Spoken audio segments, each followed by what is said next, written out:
Hi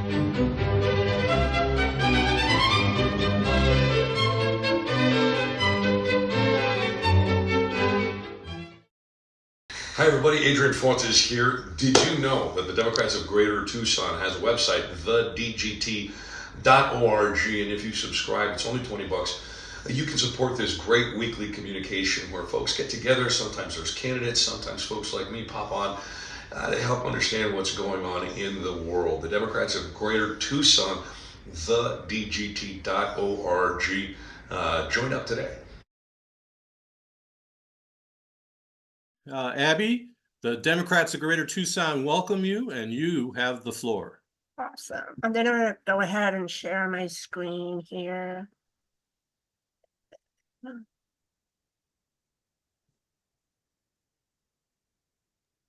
Great, looks good. We can see it. All right. So for those who don't know who Save Our Schools is we are a nonpartisan community-based organization that has been fighting for strong public schools, well-resourced classrooms, quality teachers, all for the goal to have a stronger Arizona.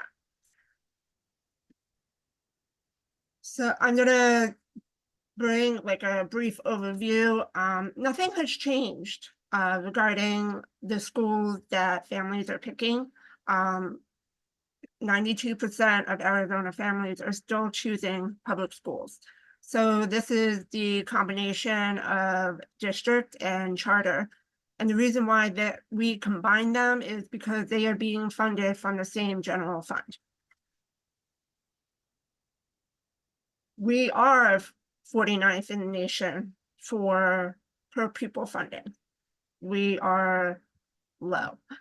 This includes local and state dollars.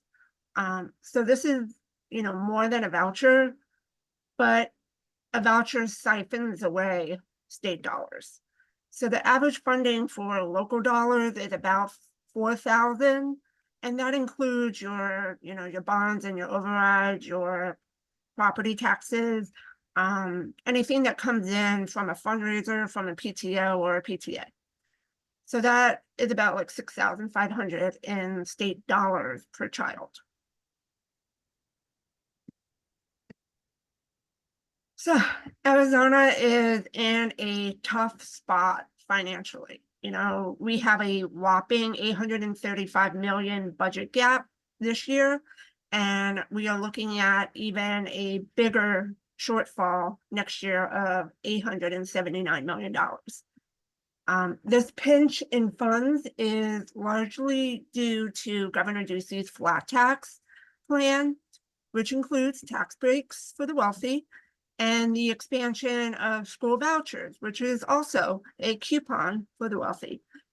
These policies really have strained the state's finances and is leaving less money for essential services and is putting pressure on the Arizona budget. So as we send coupons for pricey private schools for the wealthy, whose kids need it the least, we are defunding our constitutionally mandated public schools for the kids that need it the most. So this is an overview of Tucson proper and the school districts that reside in here. So we're losing about $77.6 million. And that's devastating. So when we branch out into the more rural parts of Pima County, you see it can be really devastating, especially for like what is it, the Altar Valley and Continental Elementary. That's a lot of money for them to be losing. So Arizona voters, they spoke in 2018 when they voted against the voucher expansion. And this trend continues to show that we are still against the ESA vouchers in Arizona, with a clear majority of the voters now standing against them. So a whopping 60% of the voters are against these vouchers, with nearly a half of them strongly opposed. On the flip side, only 30% of the voters support them, and only a strong 18% strongly support this idea. So this breakdown in public opinion reflects the growing concerns about the impact and the effectiveness that ESA vouchers have in the state. I want to talk about what Prop 123 is. So the Prop 123 injected $3.5 billion into Arizona schools over 10 years, so a decade.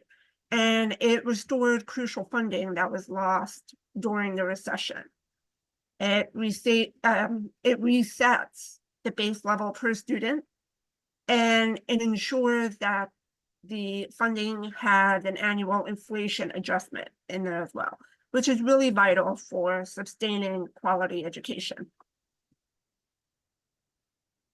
Proposition 301 laid the groundwork for education funding, but it faltered during the recession, which triggered a very long legal battle thanks to Governor Ducey. So Prop 123 emerged as a settlement to this lawsuit, and it offered a path forward for Arizona's education system. While it didn't recover the entirety of the funds owed, Prop 123 significantly boosted school funding, and it is responsible for at least 72% of the necessary increases. So Prop 123 draws from increased state land trust payouts or leases and the state's general fund without imposing any additional taxes on Arizona taxpayers. So crucially, it guarantees dedicated funding for inflation adjustments, and it ensures accountability and stability in Arizona's education funding landscape. So this brings me to Prop 123 proposals, which need to be extended.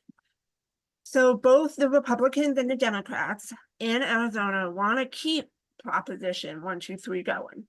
And the plan puts $330 million every year from state land trust into schools. So both sides agree that it's important to keep this money coming, but they can't agree on how to do it, and they all have different ideas. So we are looking at 6 bills, and 2 of them are already out of the picture. They are considered dead. The other 4 bills are still on the table, with 2 in the House and 2 in the Senate, and they're connected. So they will need to pass in order for Proposition 123 to continue. So the Republican plan, they want to keep the funding at 6.9, which means schools will get about $330 million each year. They want most of this money to go towards teachers' pay raises, but this means taking money from the other school stuff. So the legislature may need to step in to kind of fill in this gap. Also, they, true to form, they split the plan into 2 parts for voting, which is complicated because it's going to make it harder for people to decide, because both of these measures need to pass. So we have some problems with the Republican plan. So only teachers who meet a certain criteria will get the extra money. So this makes sure the funds go to those that are actively teaching in the classroom. So, and also how much these teachers get paid depend on how well they do their job. So good teachers who help students learn more can expect to earn more. And this is kind of echoing a a far right talking point of merit-based pay that they keep hearing regarding teachers. So schools also can't pay teachers less than they did in 2024 and 2025, even if there isn't enough money for Proposition 123. So this rule makes sure that teachers' pay doesn't go down no matter what. However, the catch is, if there isn't enough money, schools might have to make tough choices like cutting programs, reducing resources, closing schools, laying off teachers. And, that has a direct impact to hurt the quality of education that the students receive. So both parts of these plans have to be approved for this to work. So it's important to get both measures passed to make sure that teachers get their fair pay and students get a good education. So the Democratic proposal, so this is Governor Hobbs' proposal. So the Democrats are proposed boosting Proposition 123 to 8.9%, which totals to $759 million annually. And this is a substantial increase that allocates funds not only for teacher raises, but for extension school staff like bus drivers, janitors, teachers' aides, facility upgrades, and safety enhancements. So unlike the Republican plan, the Democratic proposal consolidated into a single ballot measure for ease and clarity.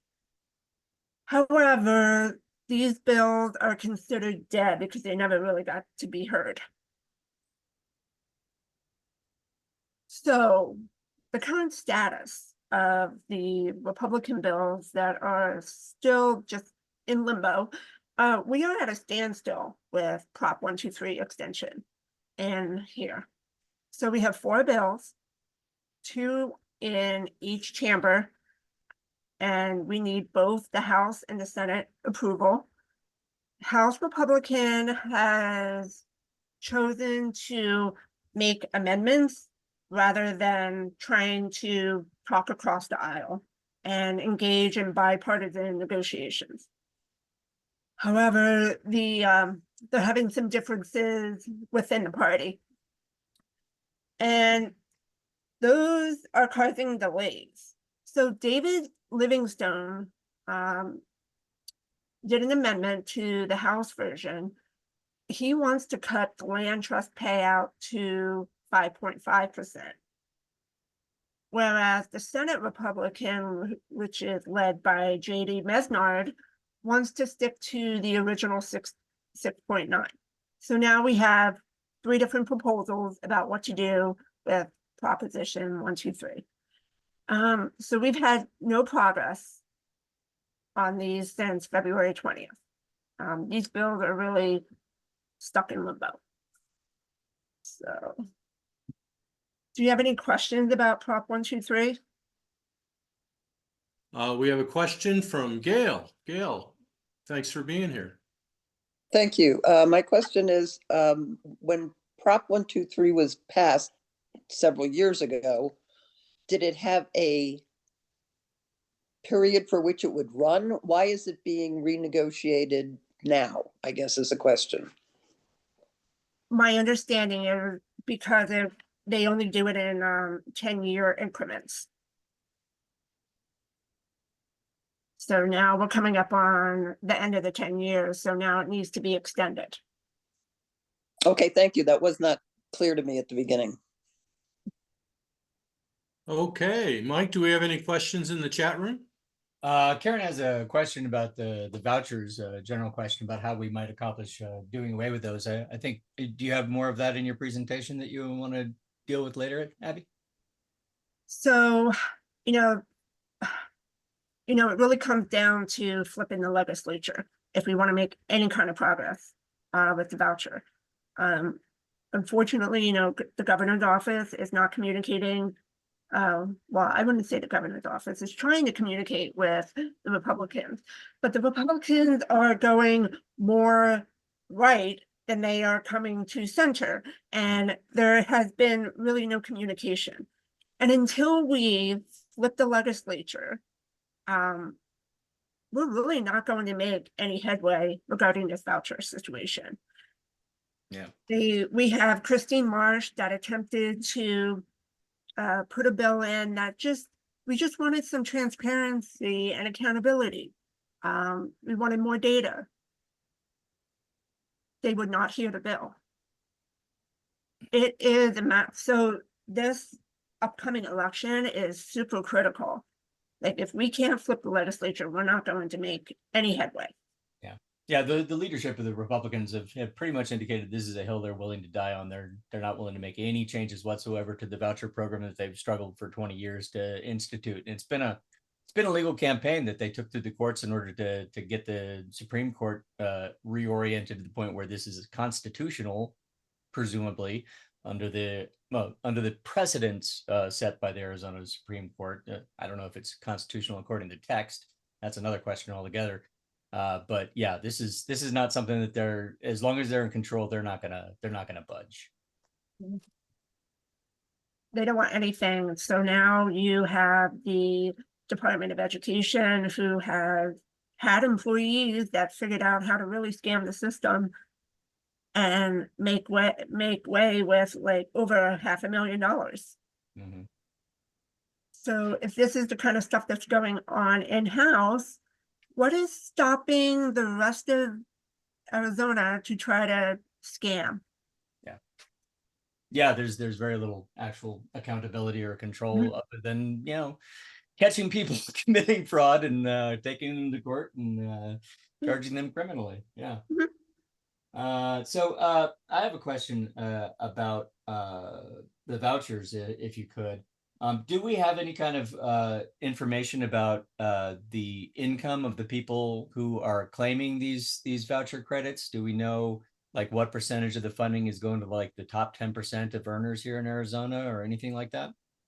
So we know, just based on the zip code analysis that we have done in-house, as well as Garrett Archer with ABC 15, we know primarily most of the like Scottsdale and Paradise Valley, and there's a small area here in Tucson where they are, above middle class.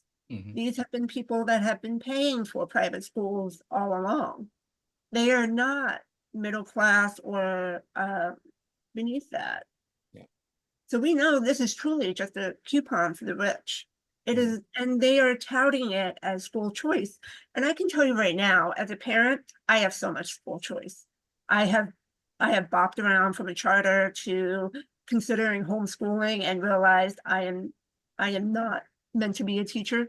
And now I've landed in public schools where I will gladly write out a check and I will volunteer. I will show up at field trips. I will do all the things except try to teach my children, because I am not a professional teacher. Yeah.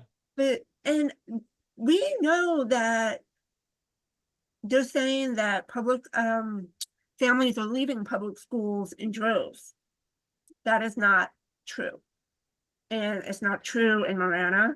The enrollment numbers have actually increased, and that is not true in TUSD. It is not, their enrollment numbers have gone up, and it's not in relation to families taking ESA vouchers. They are already gone because they have already been in private schools or being homeschooled. And as to what parents are spending these funds on, I assume that most of it is, or at least some portion of it is private school tuition. Do you know, are there private schools out there that this would cover the entirety of the tuition? I don't know a single private school where this tuition would be covered. So I know like the Gregory School, which is a school for kids that have autism, I believe. So autism kids, depending on the severity of their disability and challenges, they can actually get up to $50,000. Mhm. And that is how this voucher program initially started, Mhm. because they wanted to serve a very sensitive population. They wanted to serve kids with disabilities. And how can you say argue with that?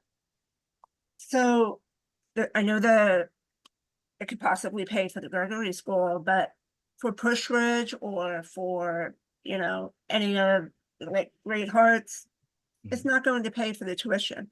And we're actually seeing private schools raise the tuition because they are also getting ESA vouchers.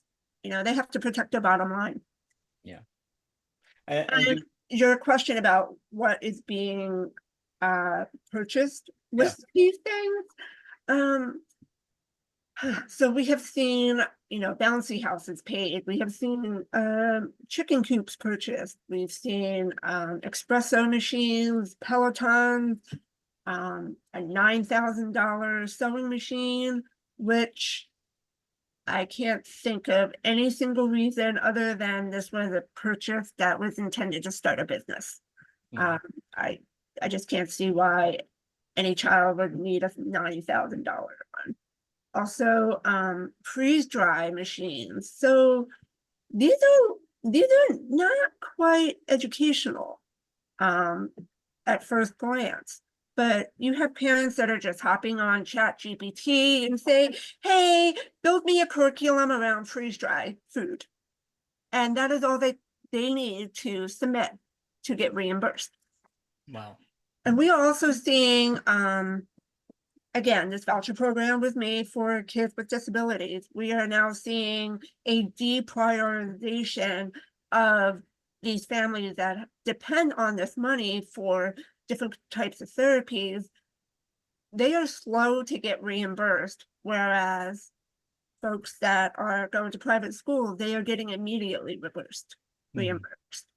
Yeah. Well, So also, it was never about kids with disabilities and offering them a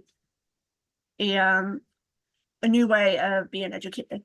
yeah. Well, also public schools, I mean, they have to, have programs for kids with, special needs and disabilities. I mean, they're mandated to do so, right? They are mandated to do so. And unfortunately, I would love to say that we have a really strong and robust special education system here, but we don't. The fact of the matter, some of these kids can get really easily overwhelmed. And public schools may not be that best area for them to learn. Maybe they need a lot more quiet and a lot less people around. And that's the way that they're going to learn. And home may be their best place with a tutor coming. And I would gladly have my taxpayer dollar go towards that. I don't want my taxpayer dollars going towards someone, a church that is against LGBTQ. Mm-hmm. That is not where I sit.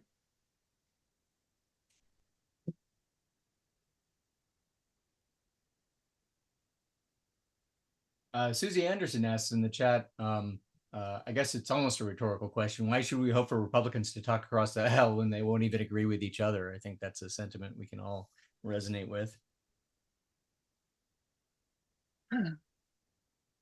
Right now, it's not happening. I mean, we're seeing infighting within their own party. So from what I understand is, a couple years ago, they had a solid like 8 to 10 Republicans that were in the corner for public schools. And as, the rhetoric has been built up, that number has really dwindled down. So now we are literally sitting in a cafeteria split with no discussion. Yeah. And I don't know what it's going to look like other than, they're not even speaking about the budget. There's no movement until there is. And then they're going to attempt to ramrod all these very poor things through. And, in the case of Proposition 123, true to form, they're gonna make it very complicated to get both passed, Mhm. fortunately. Rather than just having one simple consolidated bill that everyone can review. Yeah. And the way that they have split this up is they have one major bill saying, yes, Proposition 123 can be extended.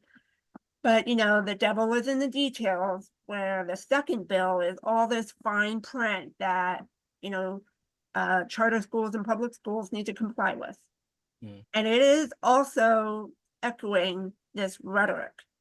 And I mean, you can break this apart and you can see where this far right is coming from, and it's being incorporated. So Let me see if I can sum this up, and you tell me if I'm accurate here. Mhm. So we have about $800 million being sucked out of public schools by this voucher system. Is that about the right figure? Mhm.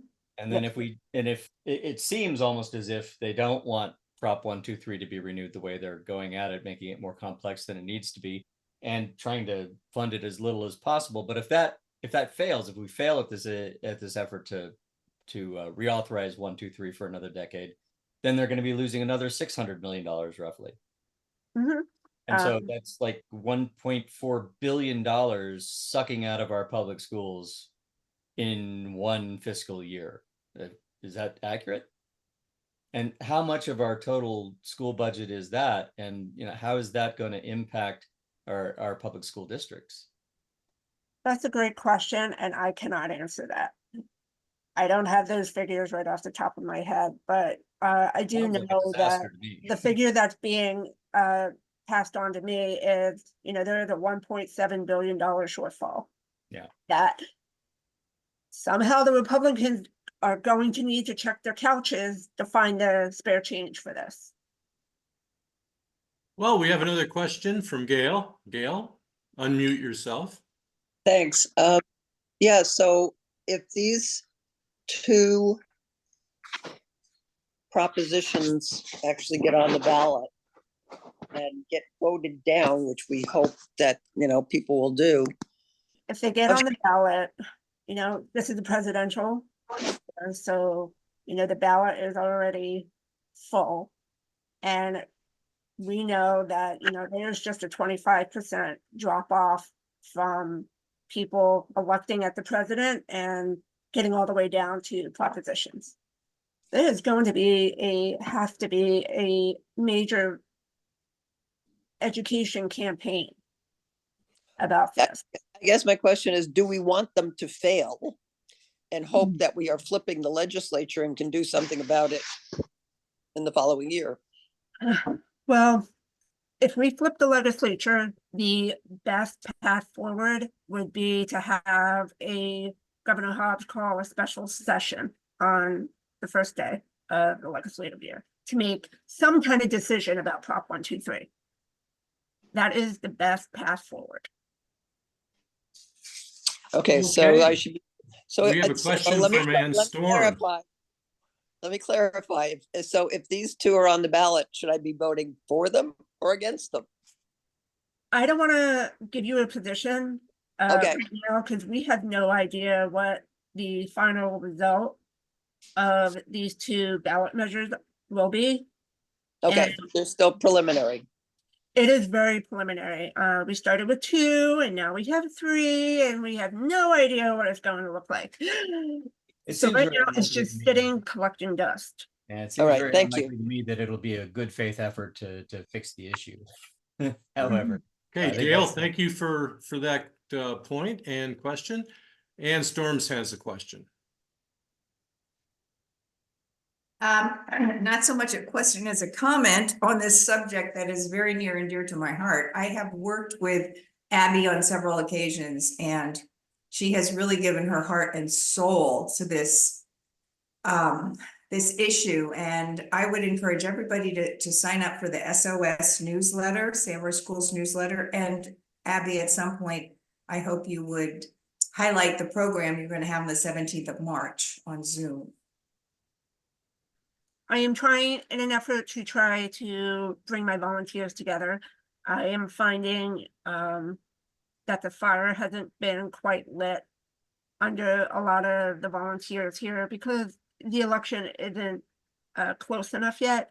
So in an effort, I am trying to have people join me for Power Hour and public education and have people talk to each other and, get to know each other. So I would love to have people sign up for my newsletter so I can share that. I will drop my information in here. I will also drop in the official Save Our Schools bill tracker. We are not really focusing on a lot of these bills that are Terrible. that can be vetoed by Governor Hobbs. Yeah. We are focusing on these veto-proof measures right now. So I'm going to drop that in the chat as well. And I would love if you would check it out, and you can see how a lot of these good bills are not being heard, and a lot of these bad bills are solving exactly zero problems in public schools whatsoever. And it's all for theatrics and just echoing national Republican talking points. Yeah. I have two questions, Joe. Sure.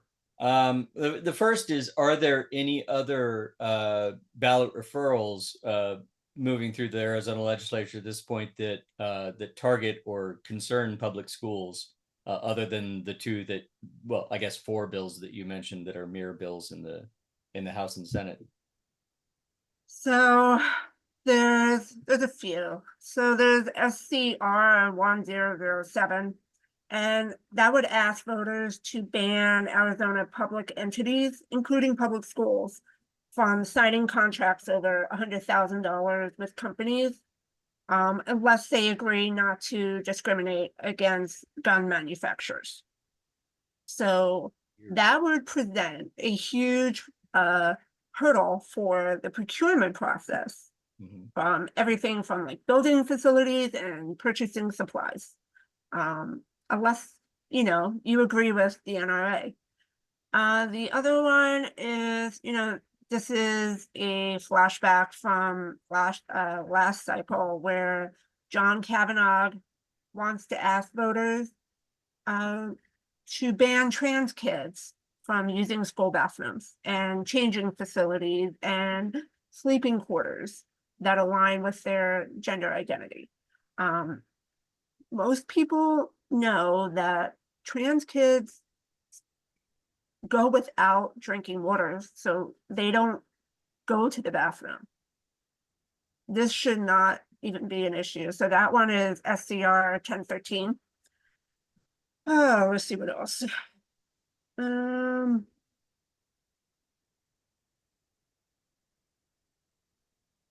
So Anthony Kern for SCR 1019 and HCR 2056.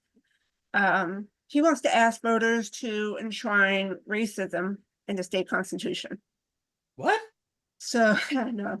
So this is a culture war driven measure that would prevent the state from giving minority owned businesses preference in state contracts. It would keep school districts specifically from hiring people of color and teachers in an effort to increase representation.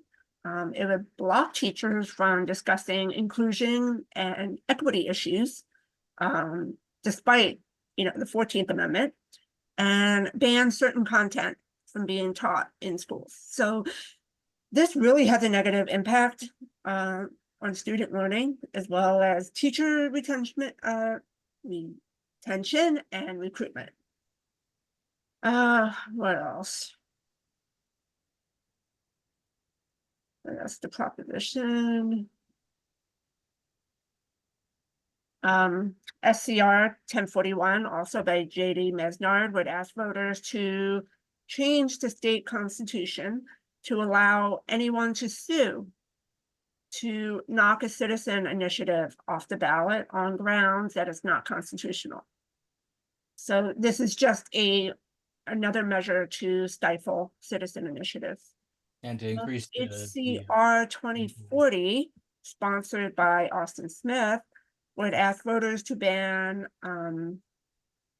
Arizona, its cities, its counties, and its state universities and community colleges, but not voucher-funded schools or from spending public funds to promote a laundry list of culture, war, conspiracy theories. Hmm. Fascinating. On a more local, so Corey McGar from LG17 for HCR 2052 would insert the legislature into agency rulemaking process by requiring the legislature to give final approval for agency rules via a majority vote.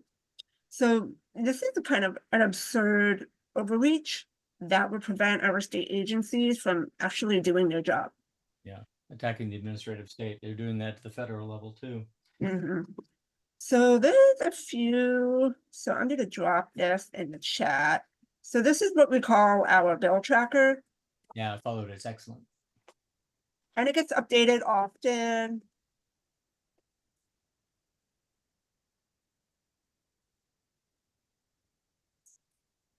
Well, let me ask you a 50,000-foot level question, Abbie. I recall that there was a lawsuit essentially that you mentioned earlier that Arizona was severely underfunding its schools, and the reason why Prop 123 was originally passed was toward a settlement of that, and basically the legislature and the governor ponied up about half the money that was required and settled, and basically we accepted. Sort of Arizona came together and we said, okay, we're going to compromise. We'll take half the pie instead of none.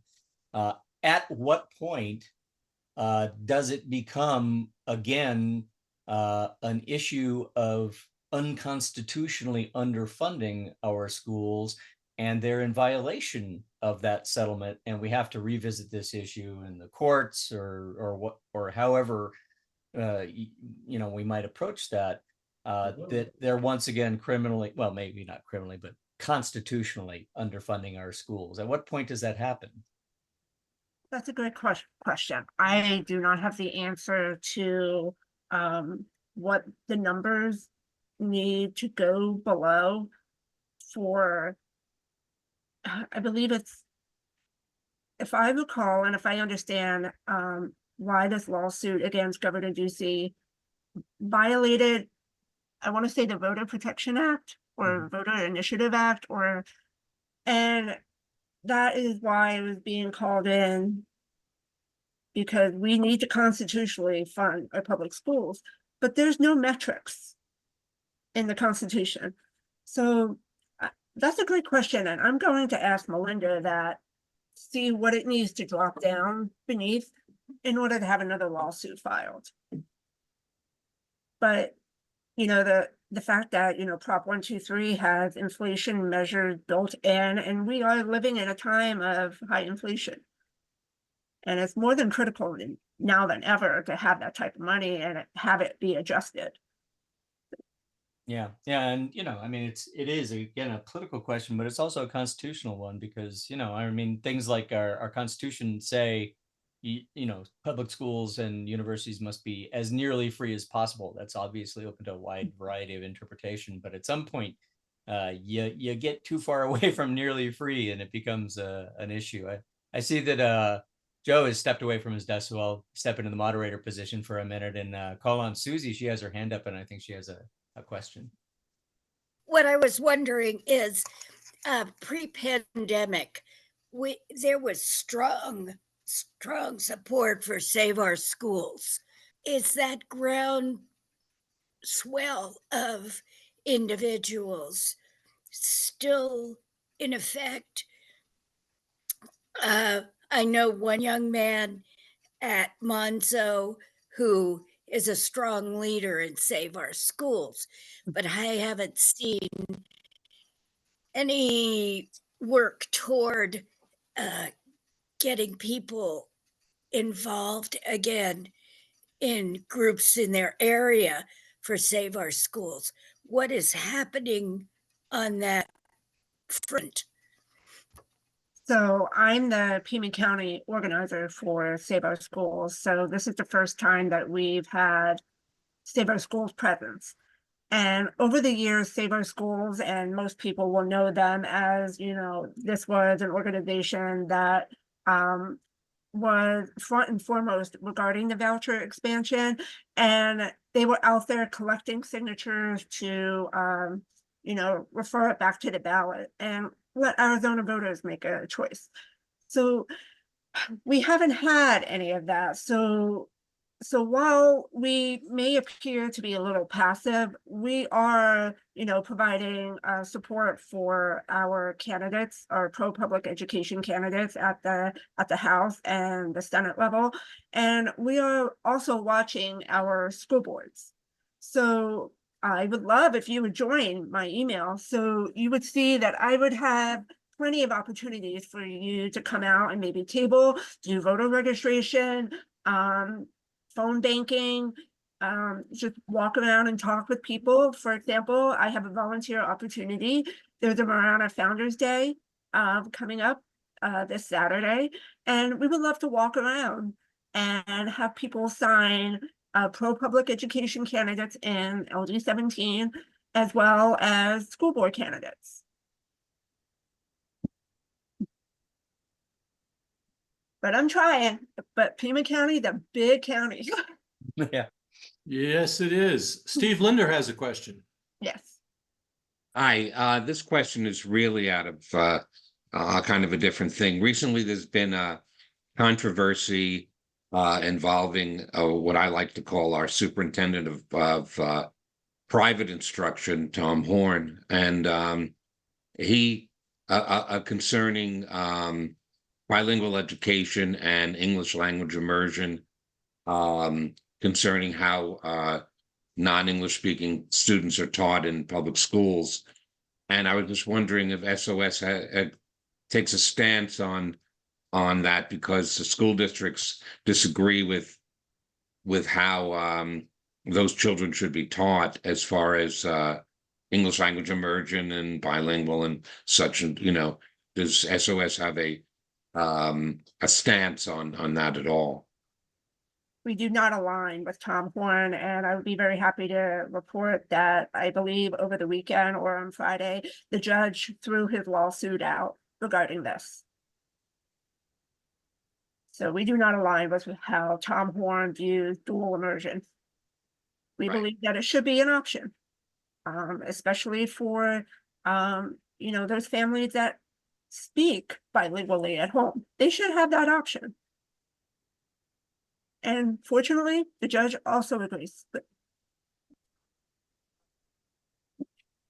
Now we have to throw Tom Horn out. That's the next thing. Well, whoever runs against him in 2 years we must not let them run clean. 2026. Yep. Got to start recruiting candidates. I have another question, if you don't mind. Yeah. I remember Red for Ed being, very, very active recently. I guess that was mainly a teachers movement. Does SOS Arizona have any relationship with Red for Ed? Are they still organizing? Are they still working behind the scenes? What's up with that? So Red for Ed is a wildly different organization than Save Our Schools. Mm-hmm. So obviously there's some overlap, right? We need quality teachers to be paid. And that was the Red for Ed movement. And we support that, but mainly Save Our Schools is around vouchers and defunding our public schools. So I'm hearing rumblings that, especially regarding this Proposition 123, if it doesn't pass, because, everybody wants to give our teachers a pay raise. Yeah. For the political climate that they are being exposed to.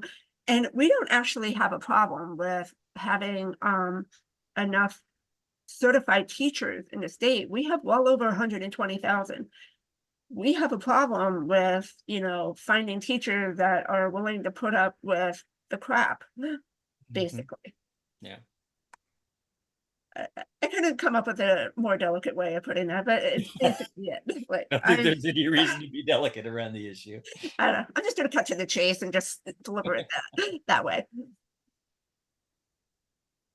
And we also had one of our Democrats of Greater Tucson put a note about encouraging everyone to donate to sosarizona.org. Oh, that would be fantastic. You know, we are we thrive on donations. We're purely donation based. And so we have organizers all over the state. Most of those are in Maricopa. So I have myself, who's responsible for Tucson, and we also have Carrie Hall, who's more for Southern Arizona and the rural counties, and also Northern Arizona. So we have a bunch of, we call ourselves CATS, which is short for Community Action Team Leaders. So, and I affectionately refer to all of my volunteers as CATS as well. So, so if it makes sense, if you see like cat themed stuff around Save Our Schools, it is directly related to that. Yeah. Well, that also plays off the idea that, you know, organizing Democrats is like herding cats. Traditionally, that's the metaphor that's used. You said it, not me, but I'm not going to do not wrong. You're not wrong at all. I do think I have one more question. Sure. Yeah, can you tell us a little bit more about how SOS Arizona formed and what kind of organization it is? Are you a lobbying organization? Are you a C4, a C3? Can you give us a little bit of idea of how the place runs?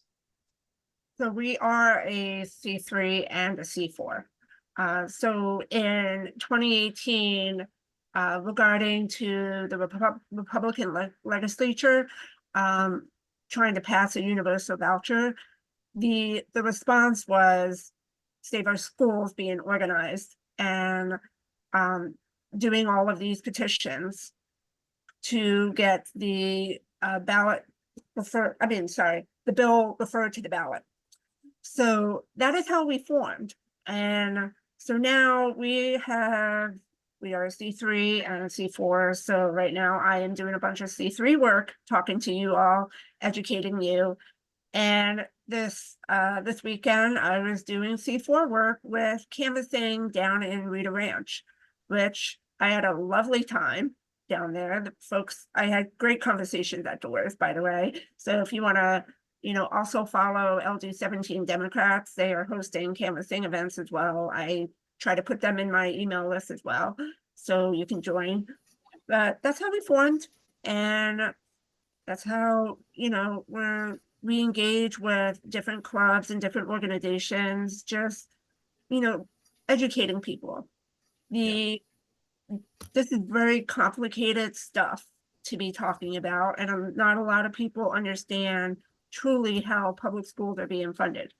And and people just seem to really relate to the fact that it's so important to have a fully funded public school. I come from New Jersey, and when I came here and then I became a mom, and it was a harsh reality to have such a wonderfully funded public school. I didn't realize it at the time, but that's something that I want for my kids and every kid here in Arizona. Yeah, so there seems to be a general alignment between Republican control of your state government and how well your public schools are funded. Can you tell us how Arizona ranks in comparison to other states and how it funds its public education and sort of the metrics which determine the success or failure of the education system? So, so we're 49th for per pupil funding, but we are not 49th for I believe third grade and up for reading and math. We are on par with national average. I can't speak to how other schools measure, but we do measure through what they call they used to call it the ACE test, and now they call it something else. But basically, it's a one week snapshot of certain subjects of how well kids are doing. And that determines every school's letter grade. And a letter grade is something that a lot of parents will just take one glance at and say, oh, A means it's a great school and F means it's a failing school.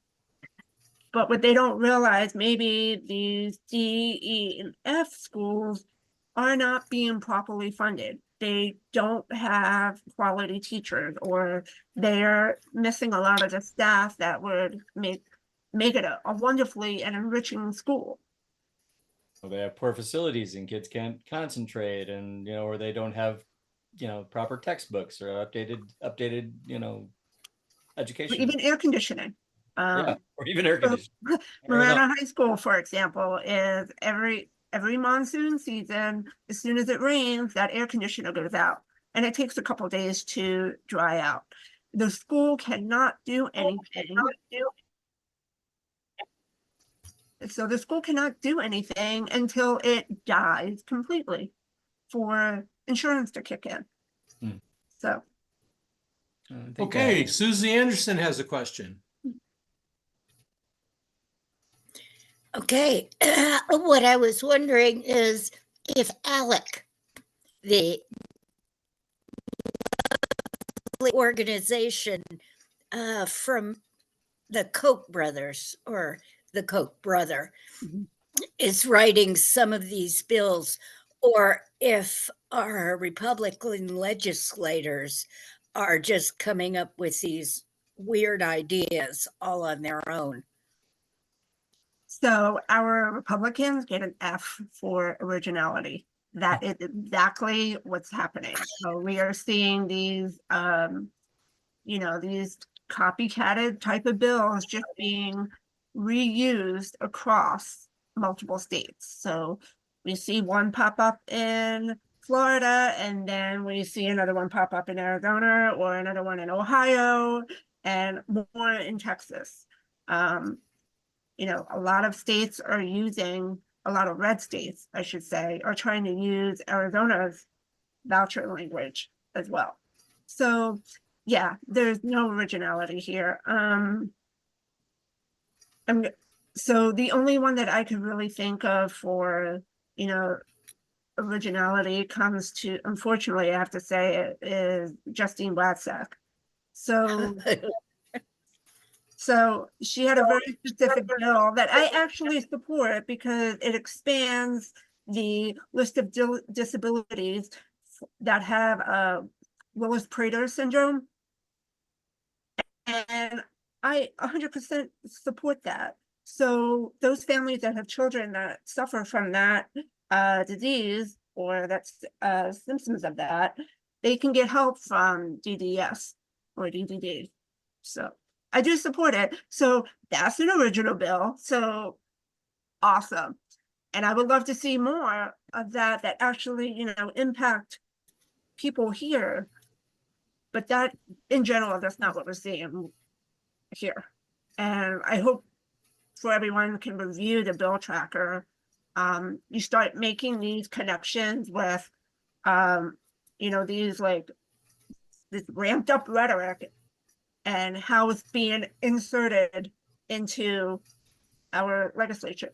And unfortunately, they're not really good at doing their job, because, this is all for theatrics and dramatics, and they are just showing their, their donors that, hey, I'm willing to push this through.